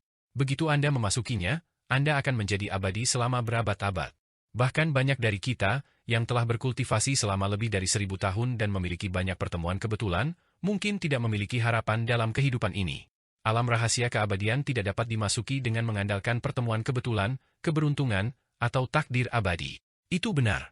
Bahkan Hua Tiandu, yang sejak awal berkultivasi hingga lapisan ke-10 kekuatan sihir, dengan kekuatan sihir yang tak terbatas dan beberapa artefak Dao yang ditinggalkan oleh Yang Mulia Abadi Panu, merasa sulit untuk menembus penghalang penting itu dan berhasil mengubah takdirnya. Tetua Tiangong menggelengkan kepalanya. Dia juga tetap berada di lapisan ke-10 kekuatan sihir, meskipun kekuatan sihirnya dapat memindahkan gunung, dia tetap tidak dapat mengambil langkah penting itu. Hanya mereka yang berada di lapisan ke-10 kekuatan sihir, yang menentang surga dan mengubah takdir, yang benar-benar memahami betapa sulitnya alam rahasia panjang umur, dan bagaimana menemukan jalan masuknya. Mari kita lihat apakah Fang Han berhasil menemukan akar spiritual 5 elemen kali ini, kata Tetua Chuan Gong. Kuil Dewa Barbar itu memang memiliki banyak aspek aneh, dengan banyak kutukan kuno yang bersembunyi di dalamnya. Kita harus berhati-hati saat masuk dan jangan berani masuk terlalu dalam, tetapi ini juga merupakan semacam pelatihan bagi Fang Han. Mari kita lihat bagaimana keberuntungannya. Keberuntungan Fang Han seharusnya masih bagus. Namun, saya lebih optimis tentang Meng Xiaobai. Dia juga memasuki kuil Dewa Barbar dan keluar tanpa cedera, dan dia bahkan menerima anugerah dari akar spiritual 5 elemen. Sekarang, dia mungkin telah memurnikan inti emas kemampuan ilahi tingkat 7. Tetua Raja Tabib, yang selama ini diam, akhirnya angkat bicara. Meng Xiaobai. Dia memang seorang jenius. Dia akan kembali untuk menyaksikan kompetisi peringkat gunung sungai ini. Dan dia juga telah mendengar bahwa sekte kita telah menghasilkan seorang jenius lagi, Fang Han. Dalam beberapa bulan, ketika dia kembali, kita akan melihat seperti apa kultivasinya. Mungkin bahkan lebih tinggi dari yang kita duga. Misalnya, kali ini kita menduga bahwa Wan Luo dan Fang Han akan bertarung imbang, tanpa ada yang mampu mengalahkan yang lain. Tapi dugaan kita salah. Tetua Bintang dengan gembira berkata, sekte Yuhua kita menunjukkan tanda-tanda kemakmuran yang besar. Kita memiliki murid-murid seperti Fang Han, Meng Xiaobai, Fang Qingsui, dan Hua Tiandu. Tapi yang paling mengejutkan saya adalah dari mana Fang Han mendapatkan begitu banyak bahan obat untuk memurnikan begitu banyak pil jiwa baru lahir? Ini bahkan lebih mengesankan daripada saya. Jika dia benar-benar dapat menyediakan pil jiwa baru lahir, ramuan tingkat manusia terbaik, untuk sekte kita setiap hari, saya akan memberikan posisi saya sebagai tetua raja obat kepadanya. Tetua Raja Tabib berkata dengan ekspresi aneh. Sekte Yuhua kami memiliki 500.000 murid, termasuk para tetua. Setiap hari, selama kultivasi, mereka perlu mengonsumsi setidaknya energi vital setara dengan 1 pil jiwa baru lahir. Bagi Fang Han untuk memurnikan 500.000 pil setiap hari, bahkan seorang immortal pun tidak akan mampu melakukannya. Jangan bercanda. Namun, jika dia dapat memurnikan beberapa ratus pil bayi baru lahir setiap hari dan mendistribusikannya kepada para murid, dalam setahun, sekte kita akan mendapatkan 3 hingga 5 murid sejati lagi di alam kemampuan ilahi. Kecepatan ini terlalu mengagumkan. Jika kita memiliki 1000 tahun, siapa yang tahu seberapa besar kekuatan sekte kita akan berkembang. Fang Han, Fang Han, orang ini adalah bintang keberuntungan. Bukankah dia saat ini sedang mendistribusikan sejumlah besar pil jiwa baru lahir? Ini semua untuk bersaing dengan Hua Tiandu demi popularitas dan dukungan murid. Inilah keuntungan dari persaingan. Banyak tetua juga mulai berdiskusi dengan antusias. Mereka berdebat satu persatu. Sekarang, satu-satunya kekhawatiran adalah konflik internal. Jika keempat murid ini bertengkar di antara mereka sendiri, itu akan sangat merepotkan, kata seorang tetua. Itu memang sebuah tantangan, tetapi untuk saat ini, kita masih bisa mengatasinya. Selain itu, persaingan juga membawa motivasi, bantah tetua pedang tersembunyi. Baiklah, sekarang, semuanya harus berjalan dalam 2 langkah. Langkah pertama adalah kita semua fokus pada kultivasi, sepenuhnya memahami kitab kenaikan Yuhua. Kali ini, berbagai tetua agung dan ketua sekte telah memutuskan untuk sepenuhnya membuka semua kemampuan ilahi tertinggi dari kitab kenaikan Yuhua kepada kita. Wawasan tentang Dao Surga di dalam kitab suci juga akan diajarkan satu persatu, dan pada saat yang sama, pil spiritual dari perbendaharaan akan dikeluarkan. Kita harus melakukan segala yang mungkin untuk meningkatkan kekuatan kita untuk menghadapi malapetaka besar yang akan datang. Langkah kedua adalah meningkatkan kekuatan Fang Han dan Fang Qingsui secara besar-besaran, mengelola gua kaisar petir di luar negeri, memenangkan kultivator sesat dari luar negeri, membunuh 40 bandit, dan memantau pergerakan klan dewa. Agar klan dewa dapat memasuki dunia besar Xuan Huang dalam jumlah besar, mereka harus melewati kembali ke kekosongan. Dengan membangun jembatan di luar negeri, kita akan memiliki ruang untuk bermanuver. Jika klan dewa muncul, dan sekte Yuhua kita tidak mengambil keputusan yang baik untuk merespons, kita akan menghadapi kepunahan. Tetua hukuman surgawi telah mengambil keputusannya. Semua tetua mengangguk, memang seharusnya begitu. Tepat saat itu, melodi surgawi tiba-tiba terdengar dari kejauhan, diikuti oleh aliran energi vital keemasan yang melesat ke langit, membentuk 24 pelangi keemasan yang membentang ke timur, barat, utara, dan selatan. Di atas pelangi keemasan ini terdapat sosok manusia yang tak terhitung jumlahnya, makhluk surgawi, nyala api, bunga dan tumbuhan eksotis, serta binatang spiritual yang terbang, dengan pancaran cahaya keberuntungan yang bergelombang seperti ombak. Akhirnya, pelangi-pelangi keemasan ini menyatu, berubah menjadi sebuah mutiara tunggal yang, di langit, benar-benar bersaing dengan matahari dalam hal kecemerlangan, bahkan menutupi cahaya matahari.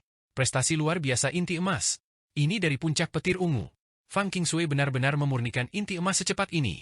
Cahaya keemasan memancar dari puncak petir ungu, dengan jelas menunjukkan bahwa Fang Qingshui akhirnya berhasil menembus ranahnya, memurnikan benih kemampuan ilahi inti emas tingkat 7, dan bertransformasi sekali lagi. Kecepatan kultivasinya sungguh langka di dunia. 18, 28, 38, 38 sama dengan 24. Dia benar-benar mencapai 24 kemampuan ilahi segera setelah dia membentuk inti emasnya. Para tetua menghitung kemampuan ilahi yang terkandung dalam inti emas Fang Qingshui. Ternyata ada 3 kelompok 8, dengan total 24 kemampuan ilahi yang hebat. Saat para tetua sekte Yuhua sedang berdiskusi, Fang Qingshui keluar dari pengasingannya dan memurnikan inti emasnya menjadi raksasa kecil. Fang Han, tentu saja, tidak menyadari peristiwa ini. Dia dengan tekun melakukan induksi manusia langit, memungkinkan 108 relik jiwa pertempuran dalam pikirannya untuk merasakan 36 bintang langit dan 72 bintang iblis bumi di langit. Selama 3 hari 3 malam, kekuatan mentalnya yang luar biasa menyebar, naik ke langit berbintang yang halus. Perlahan-lahan, seluruh keberadaannya mengembara di langit dan bumi. Bintang-bintang yang tak terhitung jumlahnya di langit menjadi sangat besar, berubah menjadi bola-bola yang sangat luas dan tak terukur dalam pikiran Fang Han. Di dalam setiap bintang, terkandung kekuatan yang luar biasa. Beberapa bintang yang lebih kecil memiliki kekuatan yang lebih lemah, tetapi beberapa bintang raksasa, yang telah ada sejak zaman kuno, memancarkan cahaya dan panas yang tak terbatas. Hanya dengan mendekat, Fang Han merasa sesak napas. Kekuatan bintang-bintang ini dengan mudah dapat menghancurkan 10.000 dirinya, dan dengan mudah melenyapkan para master alam rahasia keabadian. Mungkin, hanya para dewa abadi yang legendaris yang mampu mengguncang bintang-bintang seperti itu. Ini juga pertama kalinya Fang Han merasakan luasnya langit dan bumi, tak berujungnya alam semesta, perubahan ruang dan waktu, ketidakberartian hidup manusia, dan ketidakpastian bintang-bintang. Saat semangat Fang Han melonjak dan dia berseru ke langit berbintang dengan tekadnya, sepenuhnya larut dalam pikirannya, dia tiba-tiba merasakan 108 bintang aneh jauh di dalam langit berbintang. Tekadnya benar-benar terhubung dengan bintang-bintang ini. Di langit, 108 berkas cahaya tipis seperti bintang langsung turun, melesat ke dalam pikirannya dan menyatu dengan 108 relik jiwa pertempuran di dalam pikirannya. Seandainya ada seorang ahli yang menguasai metode bintang, ketika merasakan bintang dan menyerap cahaya bintang itu akan bersinar seperti pilar-pilar besar atau untayan sutra, terlihat dari jarak ribuan mil. Itu akan menjadi pemandangan yang belum pernah terjadi sebelumnya. Namun, Fang Han baru berlatih kultivasi dalam waktu singkat, sehingga ia hanya mampu mengumpulkan sedikit cahaya bintang, itulah sebabnya cahaya bintangnya sangat redup. Meskipun begitu, ia tetap memperoleh kekuatan. Pada umumnya, seorang murid sejati sekte 1000 bintang membutuhkan waktu puluhan tahun dan usaha keras untuk dapat merasakan keberadaan bintang-bintang. Begitu dia menyerap cahaya bintang, ruang mental yang aneh di dalam pikirannya secara bertahap terbuka. Tidak bagus, Fang Han memiliki niat membunuh. Sungguh orang yang tangguh. Tepat saat itu, Yan mengeluarkan peringatan yang paling serius. 3 sosok gelap muncul di awan di langit, seolah-olah telah menemukan Fang Han. Semua niat membunuh mereka menyatu, seperti binatang buas yang mengincar mangsanya, mempersiapkan serangan paling ganas. Siapa yang akan datang untuk membunuhku? Dengan Raja Malam Darah dan kau yang melindungiku, bahkan seorang ahli inti emas pun tidak akan mampu melukaiku. Meskipun aku memilih padang rumput yang luas, aku tidak lengah. Jika seseorang datang untuk memata-mataiku, Yan, kau bisa menghadapinya. Aku berada di momen paling kritis dalam memurnikan kemampuan ilahiku, jadi aku tidak bisa menyia-nyiakan kekuatan sihir apapun. Sedikit lebih lama, dan aku akan bisa membuka pikiran keduaku. Fang Han sepenuh hati menyerap cahaya bintang, mengintegrasikannya dengan relik jiwa pertempuran untuk membuka pikiran keduanya, dan tidak boleh terganggu sedikit pun. Namun, ketika pikiran Yan mencapai benaknya, dia merasakannya. Tetapi dengan sifatnya yang teliti, perhitungan cepat memberitahunya bahwa tidak akan terjadi hal besar, karena dengan Yan dan Raja Malam Berdarah yang melindunginya, bahkan seorang ahli inti emas pun tidak dapat melukainya, jadi mengapa dia harus takut? Kali ini, Aku khawatir kita tidak bisa menyelesaikannya, karena kemungkinan ada 3 ahli inti emas. Dan ketiga ahli ini memiliki kekuatan sihir yang sangat dahsyat, sama sekali tidak kalah dengan Wan Luo. Salah satu dari mereka bahkan lebih hebat dari Wan Luo, telah mengkultivasi setidaknya 20 kemampuan ilahi. Kita bahkan tidak bisa menghadapi satu dari mereka sendirian, apalagi 3 orang bekerja sama. Kita hanya akan mati. Cepat buka pikiran keduamu. Jika tidak, bencana besar mungkin akan segera terjadi, kata Yan dengan cemas. Apa? Kali ini, giliran Fang Han yang sangat terkejut. 3 ahli inti emas datang untuk membunuhku. Apa yang terjadi? Apakah aku sedang menghadapi murka ilahi dan kebencian manusia? Apakah keberuntunganku mulai menurun? Pikiran Fang Han berpacu. Dia tahu bahwa Yan tidak akan pernah berbohong. Lagi pula, dia pernah menjadi ahli yang setara dengan alam keabadian, dengan penglihatan yang sangat tajam. Dia telah mendeteksi aura 3 ahli inti emas, dan sama sekali tidak ada kesalahan. Jika berhadapan 1 lawan 1 dengan seorang ahli inti emas, dan lawannya tidak memiliki artefak Dao, Fang Han bisa mengalahkan mereka, tetapi tidak bisa membunuh mereka. Mengalahkan dan membunuh sepenuhnya adalah 2 konsep yang berbeda. Seorang ahli inti emas selalu punya cara untuk menyelamatkan diri. 1 lawan 2, Fang Han pasti kalah. 1 lawan 3, tidak perlu diragukan lagi, Fang Han pasti mati. Fang Han sangat yakin dengan kemampuannya sendiri. Sebelum kemampuan ilahi Iblis Agung 5 Kaisar sepenuhnya dikembangkan, fondasinya masih belum stabil. Dia akan menunjukkan kelemahan yang signifikan saat berhadapan dengan para ahli sejati. Dengan 3 ahli inti emas berpengalaman yang datang untuk membunuhnya, satu-satunya pilihan Fang Han sekarang adalah melarikan diri sejauh yang dia bisa. Tetapi dia tidak bisa lari sekarang, karena pikiran keduanya belum berhasil dibuka. Jika dia lari, semua usahanya akan sia-sia, dan ada bahaya relik jiwa pertempuran dan cahaya bintang kehilangan harmoni, menyebabkan pikirannya meledak. Berlari berarti kematian, tidak berlari juga berarti kematian. Dia berada dalam dilema. Sedikit lagi, hanya sedikit lagi. Kuharap ketiga ahli inti emas itu sedikit berbaik hati dan menunda serangan mereka. Jika pikiran keduaku berhasil dibuka, aku bisa mundur. Fang Han menguatkan tekadnya, memusatkan seluruh jiwanya dengan paksa, dan sekali lagi menyerap kekuatan bintang-bintang. Seketika, cahaya bintang yang tipis di langit tiba-tiba menebal, menjadi setebal jari, setiap helainya sangat panjang, jernih dan transparan. Ini adalah upayanya mengerahkan seluruh kekuatannya, berusaha untuk berhasil membuka pikiran keduanya dalam waktu sesingkat mungkin. Di atas awan di langit, 3 sosok bersembunyi, mengintai, dan bersiap melakukan penyergapan. Salah satu sosok tinggi menatap Fang Han yang sedang menyerap cahaya bintang dan tanpa sadar berkata, apakah itu orang yang ingin dibunuh Tuan Muda Ling? Orang lain berkata, dari aromanya, tidak salah lagi, tetapi penampilannya agak berbeda. Namun, orang ini telah mengubah penampilannya menggunakan seni yang aneh, tampaknya seni ki ilusi laut dari tanah suci yang indah.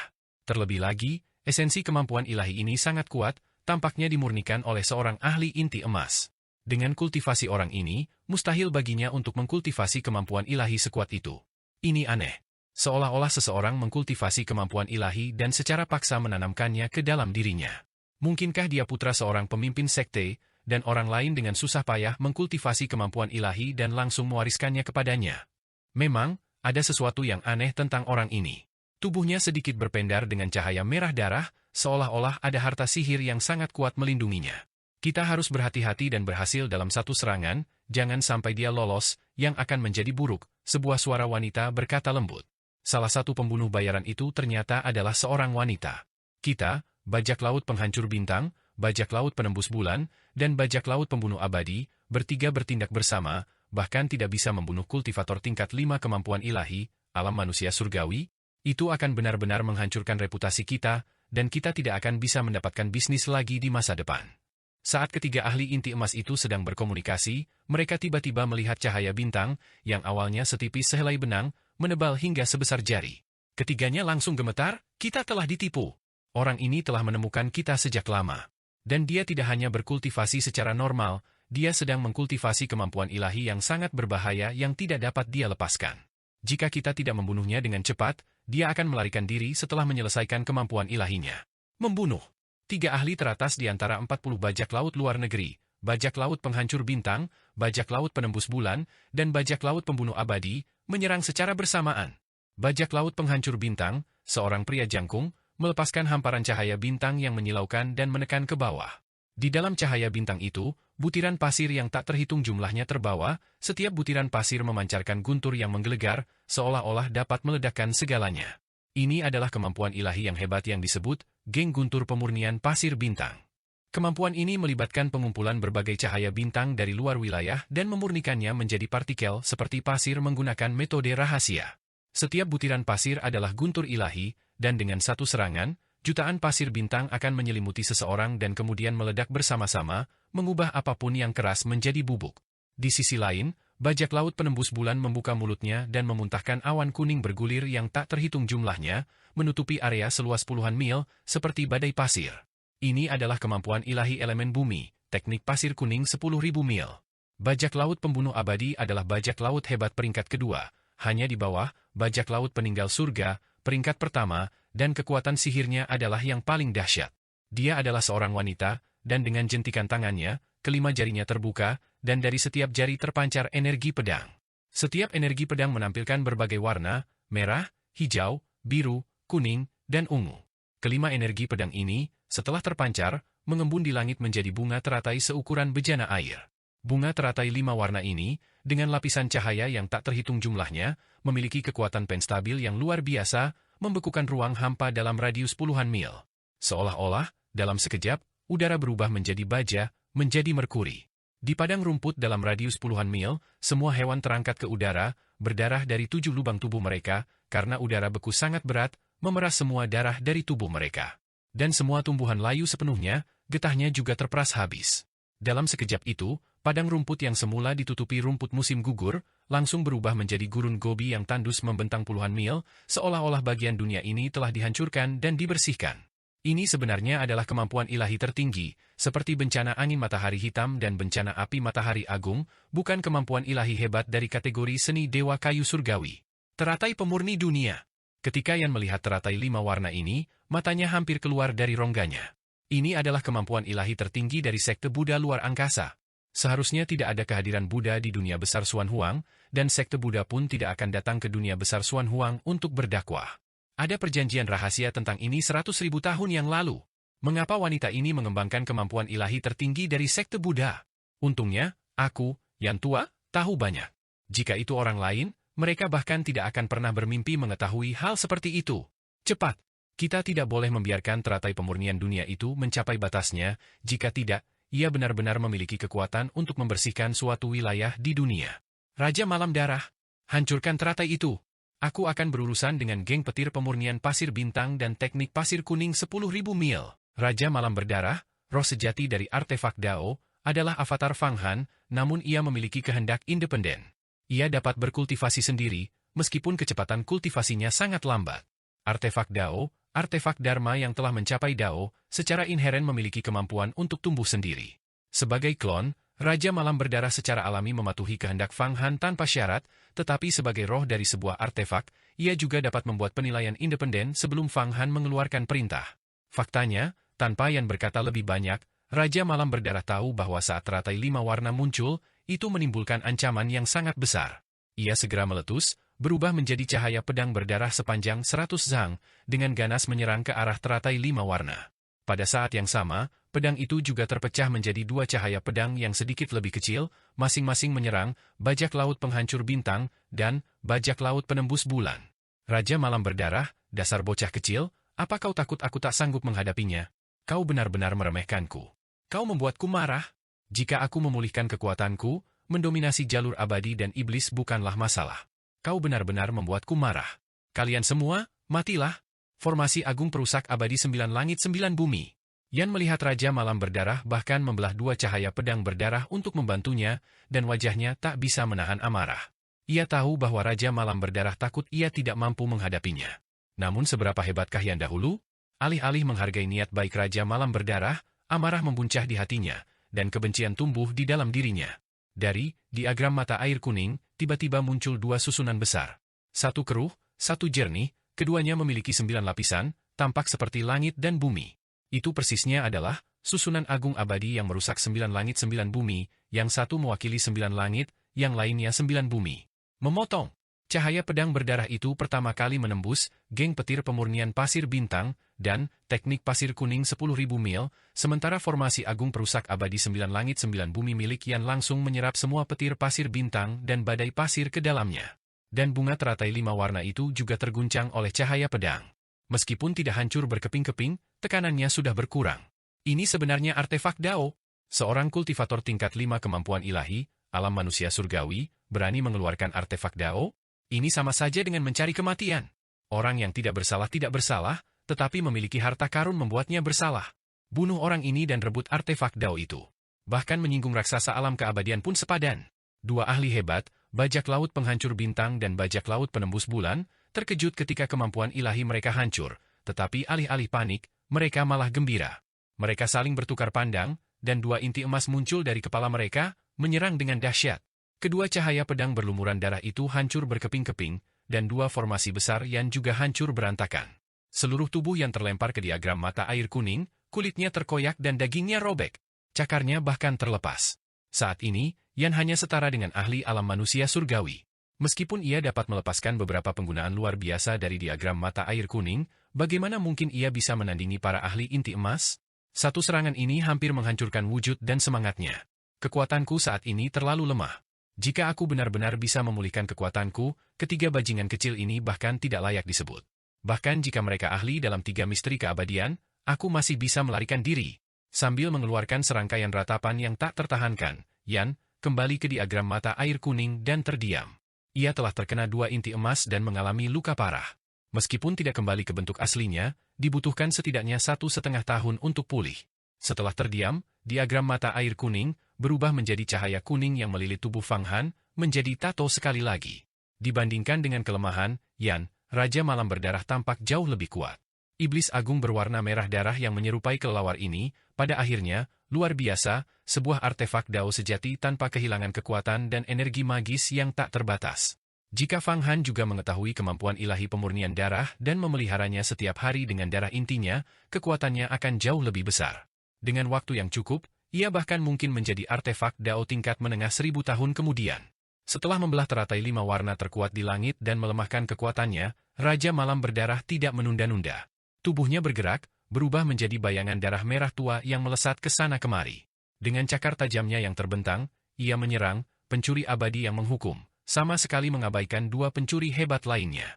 Serangan cakar ini adalah serangan habis-habisan yang saling menghancurkan. Karena ia menyadari bahwa meskipun kuat, mustahil untuk menghalangi 3 orang sendirian. Lebih baik meninggalkan 2 dan fokus pada 1. Meskipun Raja Malam Berdarah tidak mengetahui asal-usul ketiga orang ini, ia telah menyimpulkan bahwa di antara ketiga ahli ini, yang paling tangguh adalah wanita yang melepaskan teratai pemurnian dunia. Jika ia bertarung dengan nyawanya dan menyerang wanita ini dengan segenap kekuatannya, ia pasti bisa mengikat 2 orang lainnya. Raja Malam Berdarah adalah roh dari generasi pedang iblis. Sejak penciptaannya, ia telah melewati pertempuran yang tak terhitung jumlahnya, menunjukkan kelicikan dan kemampuan beradaptasi, mencari kelangsungan hidup di celah-celah dan secercah harapan di tengah keputusasaan. Di saat-saat kritis, ia selalu dapat menemukan metode terbaik untuk merebut setiap peluang kecil. Kau mencari kematian. Wanita itu, pencuri abadi penghukum, mendengus dingin. Teratai 5 warna di langit berputar lagi, memancarkan cahaya warna-warni sekali lagi, bertabrakan dengan sengit dengan Raja Malam Berdarah. Saat teratai mekar, energi pedang yang tak terhitung jumlahnya melonjak keluar, membentuk susunan pedang yang menyelimuti Raja Malam Berdarah. Kau terlalu meremehkanku. Raja Malam Berdarah tersenyum dingin.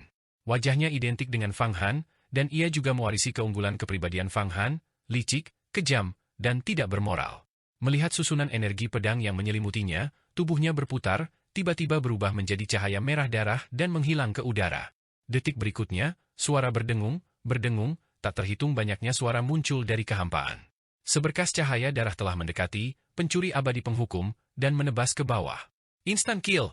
Pencuri abadi penghukum sangat terkejut. Aura pelindungnya hancur satu demi satu, dan bahkan jubah luarnya langsung terkoyak, memperlihatkan pakaian pusaka pelindung di bawahnya. Pakaian pusaka pelindung itu dihiasi dengan bunga teratai, dan saat menghadapi serangan, bunga teratai putih mekar, menopang cahaya pedang. Pakaian pusaka pelindungnya adalah pusaka kelas atas, permata sejati, dengan pertahanan yang sangat kuat, yang disebut jubah teratai segudang. Itu bahkan lebih kuat daripada jubah perang besi mendalam dari manusia sejati besi mendalam dari sekte Yuhua, 1 tingkat lebih tinggi. Serangan biasa sama sekali tidak dapat menembusnya, bahkan pedang iblis langit darah sebelumnya pun tidak. Tapi sekarang, langit darah, Raja Malam Darah, adalah artefak Dao, jadi mengapa ia peduli dengan pertahanan sebuah pusaka? Setelah cahaya pedang menebas ke bawah, pedang itu berputar mengikuti momentumnya. Bang, bang, bang. Bunga teratai putih itu hancur berkeping-keping. Yang digunakan oleh Raja Malam Berdarah sebenarnya bukanlah pembunuhan instan, melainkan tebasan kaisar putih kaisar emas.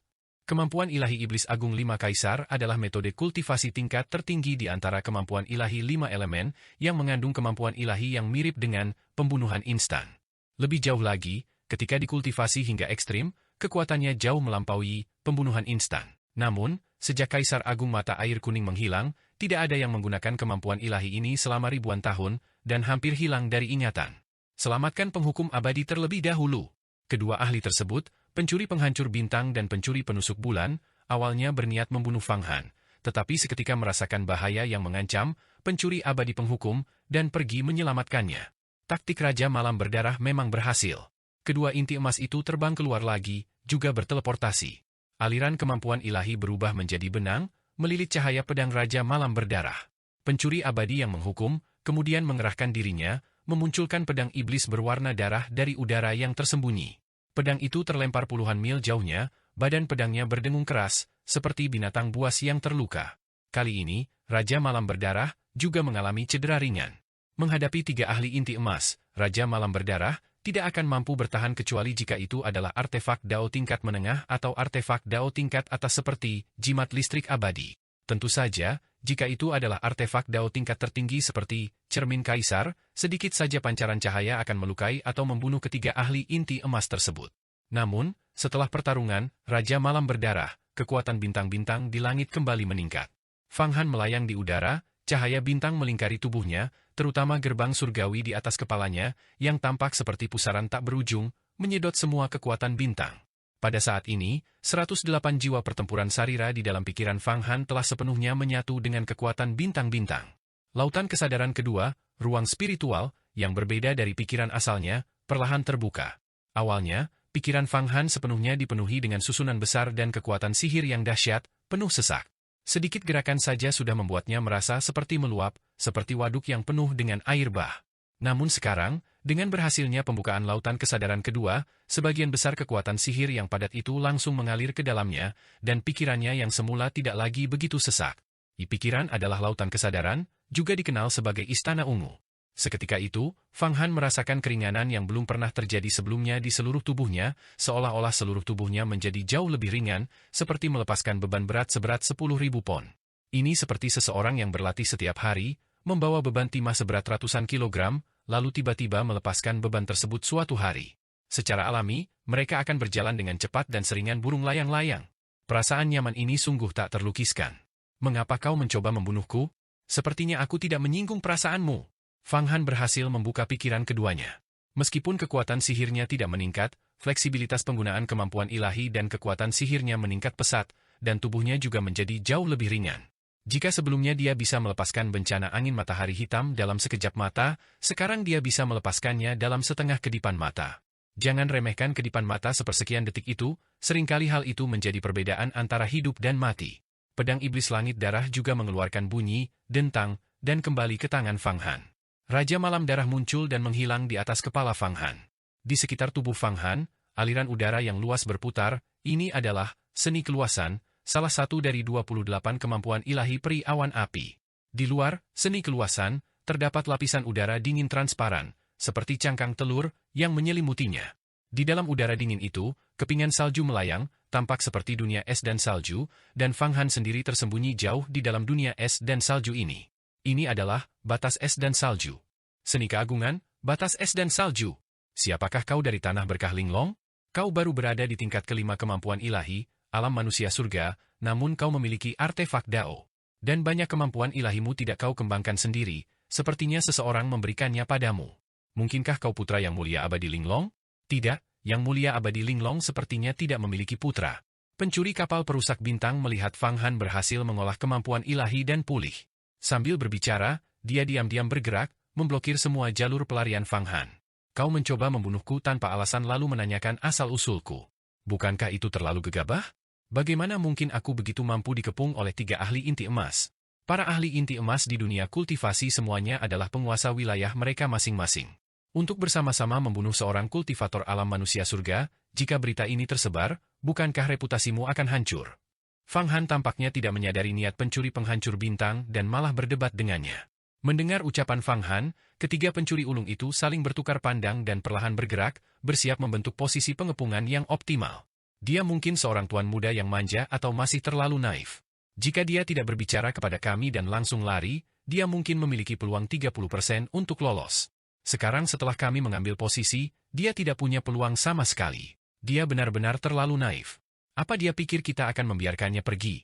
Pencuri penghancur bintang, pencuri penusuk bulan, dan pencuri abadi yang menghukum berkomunikasi secara mental. Kau mengambil 7 labuki perang dan pembunuh yang dengan susah payah dikumpulkan oleh Tuan Muda Ling, putra leluhur tua darah-darah.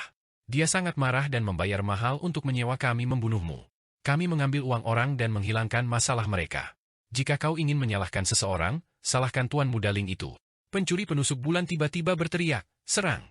Ketiga pencuri ulung itu hendak bertindak, tetapi tiba-tiba mereka merasakan aroma harum yang menyebar, langsung meresap ke dalam pikiran dan jiwa mereka. Mereka langsung terhipnotis, seolah tenggelam dalam lautan bunga yang tak terbatas, tak mampu melepaskan diri. Keahlian ilahi yang membingungkan, keharuman surgawi. Tidak bagus. Pria ini sangat licik, jelas bukan tuan muda yang dimanjakan. Dia diam-diam menggunakan kemampuan ilahi yang hebat ini. Pencuri abadi penghukum, wanita itu, adalah yang pertama terbangun.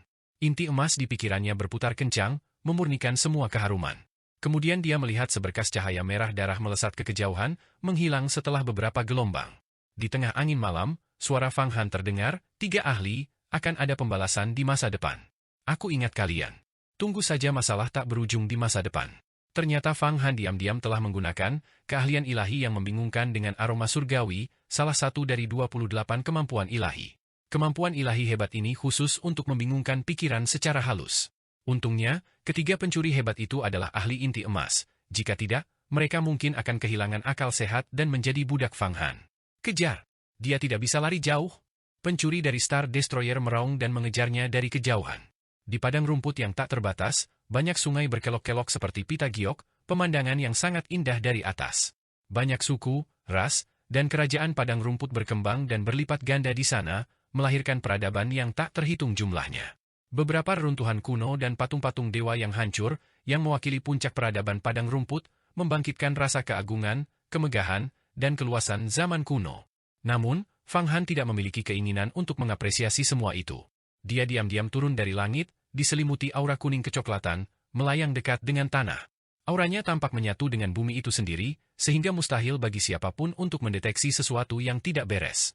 Beberapa penggembala, yang menggembalakan ternak mereka di padang rumput, bersiap untuk penggemukan terakhir sebelum musim dingin, hanya merasakan kepulan debu samar yang lewat, membawa rumput musim gugur yang layu dan berputar-putar di udara. Selain itu, mereka tidak melihat tanda-tanda Fang Han terbang melewati mereka. Fang Han telah menyatu sempurna dengan esensi wutu bumi, seperti air dan susu. Dia berusaha melepaskan diri dari 3 pembunuh yang mengejarnya.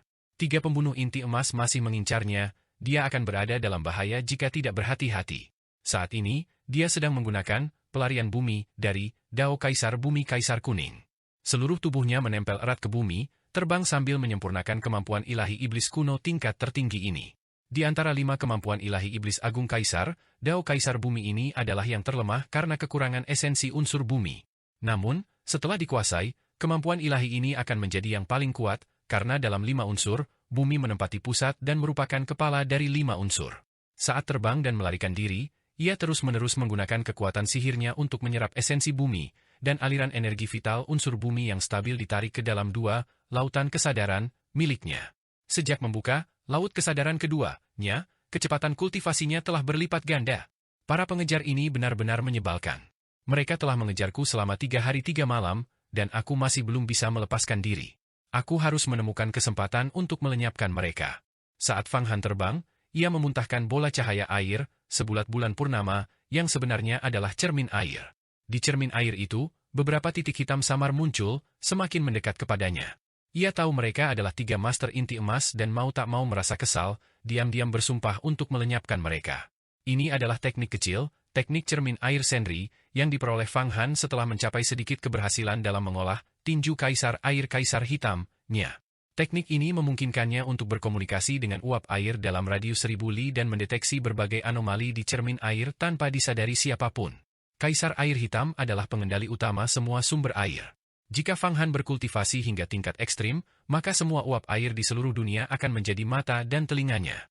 Fang Han, ketiga orang ini memiliki teknik rahasia, jadi mungkin mustahil untuk melepaskan diri dari mereka. Namun, begitu kita melewati padang rumput ini, kita akan berada di Kekaisaran Xuan Agung, dinasti terbesar di dunia. Itu adalah wilayah sekte Tai, dan mereka tidak akan berani bertindak sembrono di sana. Jika kita sedikit lebih berhati-hati dalam menyembunyikan jejak kita, melepaskan diri dari mereka tidak akan sulit. Suara yang terdengar. Ia telah sedikit pulih selama 3 hari ini. Kekaisaran Xuan Agung? Konon Kekaisaran Xuan Agung memiliki pasar besar tempat segala macam harta karun langka dan material berharga dapat dibeli. Ukurannya ribuan kali lebih besar daripada pasar laut 1000 kembali, dan bahkan ada legenda tentang para kultivator yang menggali pecahan artefak Dao kuno di sana. Setelah mendengar ini, Fang Han juga ingin melihat bagaimana Kekaisaran Xuan Agung sebagai kekaisaran terbesar di dunia dibandingkan dengan dinasti Li Agung miliknya sendiri. Benar, banyak kekuatan yang berakar di pasar Kekaisaran Xuan Agung. Bahkan ada ahli iblis yang menyembunyikan identitas mereka dan terlibat dalam perdagangan di sana, menukar harta karun langka dengan ramuan dan obat-obatan ajaib. Selama para ahli iblis ini berperilaku baik, sekte Tai, meskipun menyadarinya, tidak mengusir mereka, mereka hanya memungut pajak yang besar. Setiap tahun, sekte Tai bergantung pada pasar Kekaisaran Xuan Agung yang luas untuk mendapatkan obat-obatan dan bahan-bahan spiritual yang tak terhitung jumlahnya untuk mendukung jutaan muridnya, kata Yan pelan. Ayo pergi ke Kekaisaran Xuan Agung, kata Fang Han. Angin sepoi-sepoi, menyapu tanah, tiba-tiba berakselerasi dan dalam sekejap telah menempuh jarak ratusan mil. Zhu Xian, orang ini terbang jauh lebih cepat? Sepertinya dia akan memasuki Kekaisaran Xuan Agung. Kekaisaran Xuan Agung berada dalam lingkup pengaruh sekte Tai, jadi kita tidak bisa membuat keributan besar di sana. Jauh di langit, penebang bintang pemadam tiba-tiba bereaksi, seolah merasakan sesuatu. Orang ini sangat aneh. Kita telah mengejarnya selama 3 hari 3 malam, dan dia tidak berhenti sejenak pun. Dia masih bisa terus bergerak, kekuatan sihirnya belum habis. Kau tahu, bahkan dengan kultivasi inti emas kita terus-menerus menggunakan geokristal sihir untuk mengisi kembali konsumsi kita. Bandit bulan penembus menggelengkan kepalanya, pengejaran ini telah menghabiskan banyak geokristal sihir. Kita harus mendapatkannya kembali dari Tuan Muda Ling itu, dengan bunga. Saat dia berbicara, bang, sepotong geokristal ajaib benar-benar kehilangan kekuatan sihirnya, kehilangan keefektifannya dan berubah menjadi bubuk. Batu geokristal ajaib adalah batu spiritual terbaik untuk memulihkan kekuatan sihir. Setiap kepingnya sangat berharga. Dalam pertempuran, jika seseorang memiliki batu spiritual jenis ini, tidak perlu takut kekuatan sihir akan habis. Namun, Fang Han tidak mengandalkan batu geokristal ajaib, melainkan energi spiritual dari alam abadi. Dia telah menghabiskan isi kotak geokristal ajaib yang diperolehnya dari bawah tanah sejak lama. Karena orang ini dapat memiliki artefak Dao, tidak mengherankan jika dia memiliki sejumlah besar geokristal ajaib. Bahkan jika bukan karena biaya sewa Tuan Muda Ling, kita harus membunuh orang ini dan merebut banyak harta karunnya. Tetapi setelah memasuki Kekaisaran Xuan Agung, kita juga harus menyembunyikan identitas kita, tetap dekat dengannya, dan mencari kesempatan untuk membunuhnya secara diam-diam. Zhu Xian bandit, wanita itu, tetap tanpa ekspresi. Saat ini, setelah terbang selama setengah hari, Fang Han samar-samar merasakan kekuatan dahsyat yang menekan energi vital bumi di kejauhan di Cakrawala, tampak seperti struktur yang sangat megah dan luas. Ia dengan cepat terbang ke atas dan memandang ke kejauhan. Di tepi Cakrawala, tampak bercak-bercak putih. Semakin dekat ia terbang, semakin jelas ia menyadari bahwa bercak-bercak putih itu sebenarnya adalah tembok kota. Tembok kota itu setinggi ratusan orang, semuanya berwarna putih bersih dan tanpa noda. Di dalam tembok kota, bangunan-bangunan tinggi menjulang dari tanah.